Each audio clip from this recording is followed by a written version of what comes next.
सौरभ हत्याकांड के बारे में कौन नहीं जानता। ये वो हत्याकांड है जिससे पूरा देश वाकिफ है। मेरठ में मुस्कान नाम की लड़की ने अपने प्रेमी साहिल के साथ मिलकर बड़ी क्रूरता के साथ अपने पति सौरभ की हत्या कर दी। उसके बाद सौरभ के शव के टुकड़े टुकड़े करके ड्रम में डालकर सीमेंट में भर दिया। इतना ही नहीं, ये दरिंदे हत्या करने के बाद हिमाचल घूमने चले गए। जब वहां से वापस आए तब इस राज से पर्दा उठा। इस हत्याकांड के सामने आने के बाद हर किसी के मन में बस यही सवाल है कि आखिर कोई पत्नी इतनी निर्ममता से, इतनी क्रूरता से कैसे अपने ही पति की हत्या कर सकती है।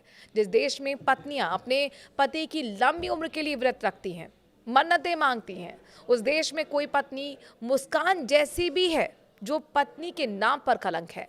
इस हत्याकांड के मामले में सौरभ राजपूत की पत्नी मुस्कान और साहिल शुक्ला जेल की काल कोठरी में बंद है। लेकिन वहां पर भी इन दोनों की नई नई डिमांड से जेल प्रबंधक भी परेशान हो चुका है।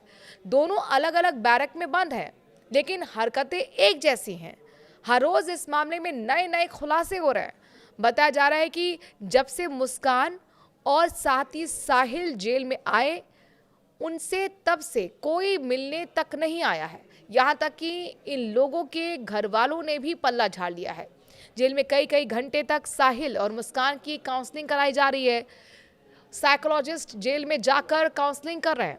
नशा मुक्ति केंद्र में भी दोनों का दाखिला कराया गया है। जेल मैनुअल के हिसाब से नाश्ता और खाना दिया जा रहा है। मुस्कान के माता पिता से जब इसको लेकर बात की गई तो वो फपक फपक कर रो पड़े। कहा कि वो पत्थर हो चुके हैं और सीने पर पत्थर रखकर बेटी के लिए सजाए मौत की मांग कर रहे हैं और साहिल को वो सबसे बड़ा दुश्मन बता रहे हैं। कहा कि साहिल ने उनकी बेटी का ब्रेन वॉश किया है। यहां तक कि मुस्कान के परिवार वालों ने उसका केस लड़ने से भी मना कर दिया है, जिसके बाद मुस्कान ने कोर्ट से गुहार लगाई है कि उसको सरकारी वकील दिया जाए। सोशल मीडिया पर मुस्कान के प्रेगनेंसी को लेकर भी काफी चर्चा है। बताया जा रहा है कि जेल में बंद मुस्कान का प्रेगनेंसी टेस्ट किया गया है।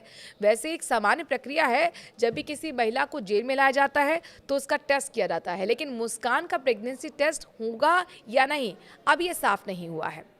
क्या आप जानते हैं कि सौरभ की हत्या करने के लिए सबसे बड़ी मास्टरमाइंड मुस्कान है। उसने ही अपने पति को मारने के लिए YouTube पर सर्च किया था कि किस तरह से हत्या की जा सकती है। सौरभ की हत्या करने से पहले मुस्कान और साहिल ने हत्या के तरीके जानने के लिए तापसी पन्नू और विक्रांत मैसी की फिल्म हसीन दिलरुबा देखी। हसीन दिलरुबा के दोनों पार्ट देखने के बाद मुस्कान के दिमाग में सौरभ की मर्डर करने का आइडिया आया।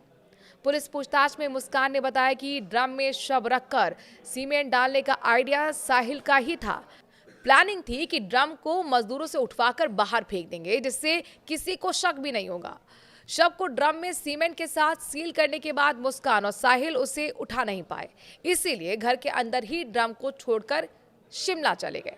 वहां से घूम फिर कर जब वापस लौटे तब मुस्कान ने मजदूरों को बुलाकर ड्रम उठवाने की कोशिश की, मगर मजदूर ड्रम नहीं उठा पाए। उसके बाद ड्रम के अंदर से बदबू बाहर आने लगी और साथ ही खुद को बचाने के लिए मुस्कान ने परिवार को गुमराह करने की कोशिश भी की। और तो और पकड़े जाने के बाद भी वो झूठी कहानियां ही करती रही।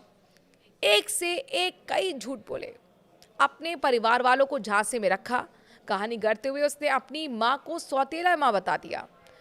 जो भी इस केस के बारे में जानता है, हर कोई ये मुस्कान और साहिल के लिए फांसी की मांग कर रहा है, यहाँ तक कि मुस्कान के परिवार वाले भी।